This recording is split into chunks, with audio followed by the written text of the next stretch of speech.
I'm going to keep this going. Next comic on the stage. You can check his podcast on iTunes. Holla at me. Give it up for Ox!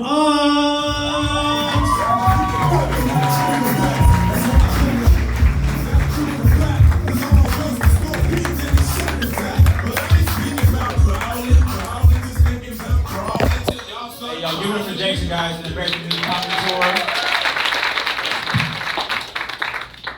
Keep it going for the Levity Live staff. They're working hard tonight. Thank you very much.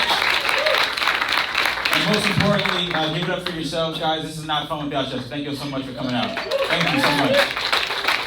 I already got that bullshit out the way. So I go by Ox. That's not my real name. My parents didn't name me after this lovely town known as Oxnard. My real name is Oxamawi. My parents chose to name me Oxamawi. It's African. My mom was born in Ethiopia. It's an African phrase. Oxamawi translates to good luck getting a job.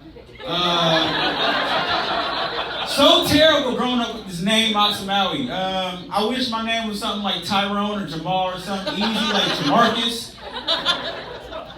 After 9/11, I got stopped at airports all the time. Thank God my last name is Turner. It's the only time slavery worked out for me.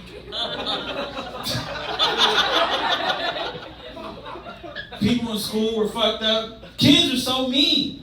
Calling me Kuta Kente all the time. It's fucked up. They would click at me. Like I was a bushman from the South African tribe. It's fucked up. Oh my gosh, man. Yeah, Oxen. Like little things like I couldn't even go to Starbucks, guys. Right, you know where I'm going with this. I went one time to Starbucks. I wanted to order a Cameo Macchiato. You ever had one of those before, sir? You ever had Cameo Macchiato? I'm probably not saying it right. So I went up to the barista and I said, please have a Cameo Macchiato. And she said, what's your name? And I said, Oxamawi. She says, okay.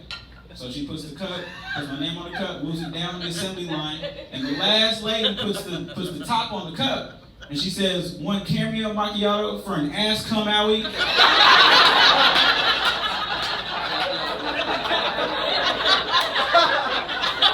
She says it again. She says, one Cameo Macchiato for an ass cum owie. Can't call me ass cum out. We had a coffee shop in San Francisco. You know how excited everybody was in there? So I go by Ox now. As you can tell, it doesn't take much for me to make life-changing decisions. I'm pretty much done being helpful now. Y'all have killed whatever it was in me that wanted to be a good person.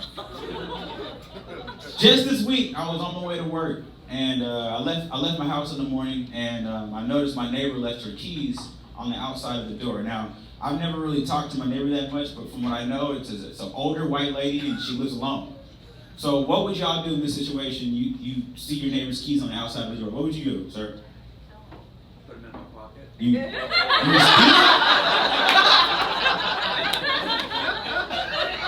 people that voted for Trump worry about this wall. This is a menace to society. What would you do, sir? Nice sir with the tattoo on your neck. What would you do? No, I was, because there's a lot of people in here. I was trying to, what would you do, sir? You return them. So how would you return them? Knock on the door? Okay, thank you. So I saw 1 of 3 options, right? I could keep on going my life and hope I wouldn't see her on the news at night, right? I go knock on her door and try to return them like a nice person, or I use the key to open the door, go inside and drop the keys on it. I didn't think that was safe. I know that, Oxnard is an open carry city, you know what I'm saying, unofficially. So I went up to the door and I knocked. Black people don't ring the doorbell, we knock. I heard a little shuffling on the other side, and I guess she looked through the peephole, because all I could hear next was, no, I'm not expecting company, please leave. She lives alone, I'll give it, okay. I said, no, ma'am, you left, she cuts me off.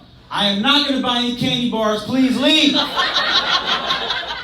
gave her one more chance. I said, no, ma'am, you left your key, she cuts me off again. She said, sir, if you don't leave, I will have to call the cops. So I left, got to my car, Called my friends and said, hey, there's an old white lady. She's home alone. There's keys on the outside. Go take all her shit and we'll split. Fuck that old lady. I'm serious, man. I don't want to be helpful no more. A couple months ago, I was back up in the Bay Area, like where Matt's from. I was back up in the Bay visiting some friends, and I was at a bar, and you know, it's one of those bars that have only unisex bathrooms. You know what unisex means, right? So there's only one bathroom for males and females. So I'm in line, and I'm next up, and this white girl comes and gets in behind me, and her race matters in a second. So this white girl comes in and gets behind me. Just wait, it matters. And my parents raised me right? So I said, hey, if you need to go, I can hold it. She said, oh my God, thank you. So just then the door opens up, the person leaves, and the white girl goes ahead of me and goes into the bathroom. And I guess somebody else saw this, because this other person comes, and she's another white girl, and she goes, are you kidding me? I was like, what are you talking about? She's like, aren't you sick and tired of being treated like this in America? I was like, whoa. She's like, I don't know what are you talking? She said, first slavery and Jim Crow, and it's still going on today. This is unbelievable. I said, look, ma'am, I don't know how we got here. She cuts me off. She says, the Mayflower. I'll repeat it. I said, I don't know how we got here. And she said, the Mayflower. First of all, the Mayflower brought the Pilgrims, right? Or was it Christopher Columbus? I don't know. We weren't on that boat. That's all I know. We weren't on that one. It's bullshit, man. I ain't being helpful no more. As you heard, I do have a job. Shout out to me. You know, my coworkers here, guys. Make some noise, my coworkers. Hey! I work up in Santa Barbara, guys, and like Jason did earlier, the roll call. It's a lot like here. There's only one black person at work, and it's me. There's 1,600 people in this company, and I'm like literally one of 5 black people. And I was nervous at first, but then I opened up my mind and I tried some new things, and you know what? I like acai balls now. With the nuts and the berries and shit, it's just hella good. I feel hella healthy now. Make my own soap now because of it. Y'all introduced me to kombucha? Kombucha, for my brother in the back, kombucha is basically just white Hennessy. They drink it all the time, all occasions, it doesn't matter, it tastes great. One of my friends convinced me to go to Lake Havasu out in Arizona. Oh, yeah. Anybody, you been to Lake Havasu? Probably stole somebody's boat out there. So. No, but it was dope though. My friend put me on a boat. Well, he didn't put me on a boat. I stepped on this boat voluntarily. And he was out there wakeboarding. Like, I'm from Oakland, California. We don't wakeboard. It's just hella fun, right? So I got home and told my family, I was like, guys, I was on a boat. I was wakeboarding. My family, it was like record scratch. They couldn't believe it. Because I had to be the first person in my family on a boat since the Mayflower. It's a callback in comedy. You guys are staying with it. I love it. Yeah. But I work working with white people is not that bad at all. I love you. Y'all are super. Y'all are here to support me. I love y'all. But for whatever reason, I work with a lot of dogs. Y'all bring your dogs to work. What is that? What is that? Like, I swear to God, when I die, I hope to be reincarnated as a dog in a white family. Y'all treat your dogs so well. You got pictures of your dogs all over the computer screen. Y'all never talk about your kids. It's ridiculous. They had a puppy happy hour at the office the other day. I didn't know they replaced all the snacks with dog food. I ate fucking dog food.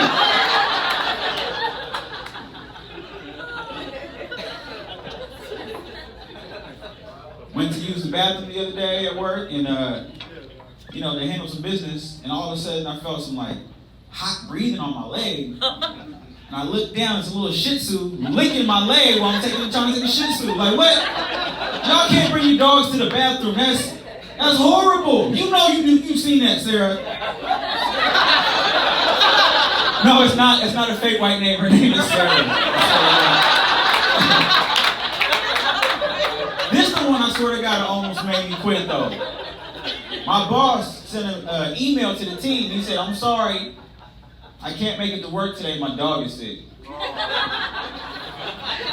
kind of shit is that? My dog is sick? Like, what if I went out drinking with one of my homies and he happened to be hangover the next day And I sent an email saying, I'm sorry I couldn't come to work, my dog is sick. Would that work, sir? She works in HR, so the email will go to her. I don't mean to sound like I'm complaining. I love working with white people. Dogs, I'll figure it out. Having a job is much better than not having a job. The last time I was unemployed for a while, and I had to do that thing where you end up having to work for your grandma because it was so hard to get a job. And you get paid to do her chores, and her chores, she does them on her own easily, right? So you really get paid to just keep her company, you know? And my grandma's basically like the black Forrest Gump. She's done everything. She's seen everybody, you know, and so she used to love sharing me these stories. One time I was at her house watching her car, and she told me about meeting Martin Luther King. Like, amazing, real, true story. She has pictures with this. All black and white, all this shit. And, you know, another time I went over to mow her lawn, and she told me about the time she met Cassius Clay, or Muhammad Ali, as he's known now. It's a true story. I have a picture with him and my dad. He told my dad, yeah. This is the story I heard that made me, like, start looking for a new job. It was too much to learn about my grandma. I was up on a ladder cutting some hedges, and my grandma and I started talking about basketball. Apparently my grandma was good back in the day. And she said, you know who I went to high school with? I said, who? She said, Wilt Chamberlain. I almost fell off the ladder. I said, oh no, grandma! Y'all look lost, and I'll explain it to you. So Wilt Chamberlain is famously known for scoring 100 points in a single game. You know where I'm going with this. But that is not his most impressive stat. He wrote a book, and in this book he writes that he has slept with over 20,000 women. And my grandma got pregnant in high school. So I know she was sexually active. Is it wrong? The first thought I thought it was, which is the 20,000 my grandma was? Hey, y'all, that's my time. My name is Ox. Thank y'all so much. Enjoy the rest of your night.